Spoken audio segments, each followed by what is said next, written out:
Good morning, friends. I'm again, because of my fetal medicine conference previous week, I'm very sorry that I am not able to join that or maintain my weekly program. And now we are again on track and we will try to maintain it again.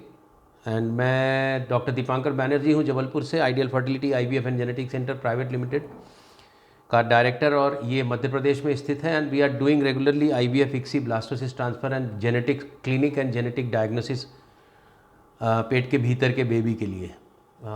मेरे जो YouTube में जो comments section में जो questions आए हैं उनको लेके मैं देवेंद्र जी से रिक्वेस्ट करता हूँ, please go ahead with the questions. Good morning sir. Good morning. 6 week में हार्ट बीट 54 थी, लेकिन बाद में दोबारा स्कैन कराया तो हार्ट बीट नहीं थी। इसका क्या कारण हो सकता है? This is very common in early pregnancy, और फीटल हार्ट आके फीटल हार्ट चला जाना एक very important factor for genetic disorder होता है। और 54 यदि फीटल हार्ट होता है, fetal heart 54 is little bit less, but 5.4 weeks और 5 वीक्स के आसपास 54 is not bad, but 6 weeks के आसपास और 6.5 वीक्स के आसपास आते आते ये करीबन 140-145 हो जाती है। तो 54 heart beats is heart is not working well. Heart work क्यों नहीं कर रहा? क्योंकि हार्ट का जो एक्टिविटी है और हार्ट का जो स्ट्रक्चर है वो जेनेटिकली कुछ ना कुछ एबनॉर्मल होगा, जिसके कारण ये हार्ट फेल हो गया। तो मेरा एक सिंपल सा एक कहना रहता है कि बेबी शुड बी हेल्दी, बच्चा हो तो अच्छा हो, इसलिए नेचर उसको स्विच ऑफ करती है। तो यू शुड नॉट टेक बहुत ज़्यादा इसको डिस्टर्बेंस के रूप में, और you should go ahead with fresh pregnancy again. Hello sir, I am obese woman. I had 2 C-section after my baby girl born. I had tubectomy. Unfortunately, my baby girl died. What should I do? I want next baby. See, you know the reason why you are not getting pregnant. One is obesity and one is tubectomy.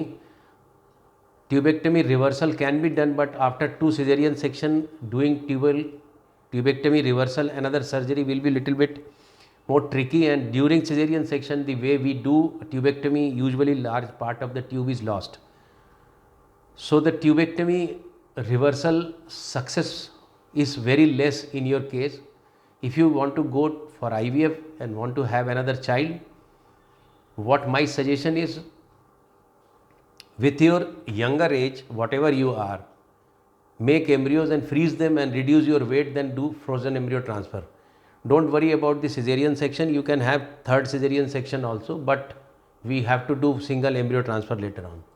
Sir, natural pregnancy की heart beat और IVF की pregnancy की heart beat दोनों क्या same time पर आती हैं?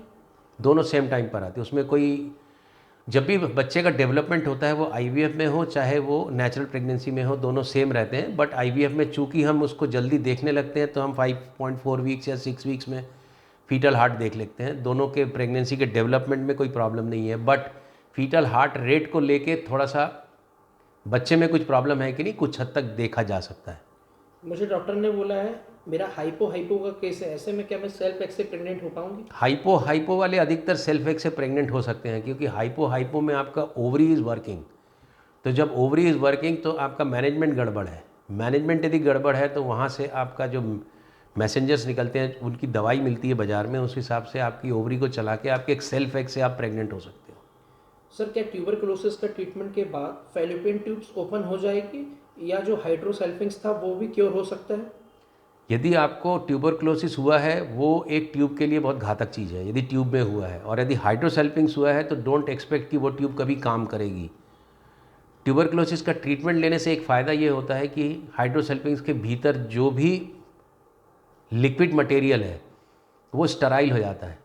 But यदि आप IVF कराते हैं तो ये बहुत इम्पॉर्टेंट चीज़ है कि आपको जो ट्यूब में जो पानी भरा हुआ है दोनों साइड का, ये पानी भले ही स्टराइल हो जाए ट्यूबरकुलोसिस का ट्रीटमेंट लेने के बाद, पर ये यहाँ से रिश्ता ज़रूर है। जब ये रिश्ता है तो तब हम यहाँ पर एम्ब्रियो ट्रांसफ़र करते हैं तो एम्ब्रियो ट्रांसफ़र फेल होने का चांस बहुत बढ़ता है। इसलिए हम यहाँ पर इसको ट्यूब को बंद कर देते हैं, उसको ट्यूबल क्लिपिंग कहते हैं। इसमें कईयों को लगता है कि आपने हमारी ट्यूब काट दी या हमारी ट्यूब ख़राब कर दी, हमारी ट्यूब में अब काम नहीं होगा। उस ट्यूब से वैसे भी काम नहीं होने वाला था। सर, 2 बार एक्टोपिक प्रेगनेंसी हो चुकी है नेचुरल, अब क्या IVF कराएंगे तो उसमें भी एक्टोपिक के चांसेस रहेंगे? उसमें एक ट्यूब रिमूव कर दी गई है। उसमें एक्टोपिक के चांस कम रहेंगे। खासकर हम लोग जो ब्लास्टोसिस ट्रांसफ़र करते हैं पहले डे 2 डे 3 जो बहुत सालों पहले 20-25 साल पहले जब हम करते थे उसमें एक्टोपिक के चांस थोड़े ज़्यादा होते थे, पर ब्लास्टोसिस्ट ट्रांसफ़र जब हम करते हैं डे 5 उस समय यूट्रस की जो कंडीशन है वो काफ़ी शांत रहता है यूट्रस, उसमें फिर एक्टोपिक के चांसेस कम रहते हैं और आपको तो जितना जल्दी हो सके IVF करा लेना चाहिए। सुनने और जुड़ने के लिए बहुत बहुत धन्यवाद। आप यदि इस वीडियो को देख रहे हैं और आपको यदि वीडियो का कंटेंट अच्छा लगता है तो प्लीज़ मेरे इंस्टाग्राम चैनल को फॉलो करिए हमारे सेंटर के, और यदि आप यूट्यूब देखते हैं तो यूट्यूब के चैनल को देखिए भी, लाइक भी करिए और प्लीज़ सब्सक्राइब भी करिए। सब्सक्रिप्शन से हमारा थोड़ा हौसला बढ़ता है, अच्छा भी लगता है। सुनने और जुड़ने के लिए बहुत बहुत धन्यवाद।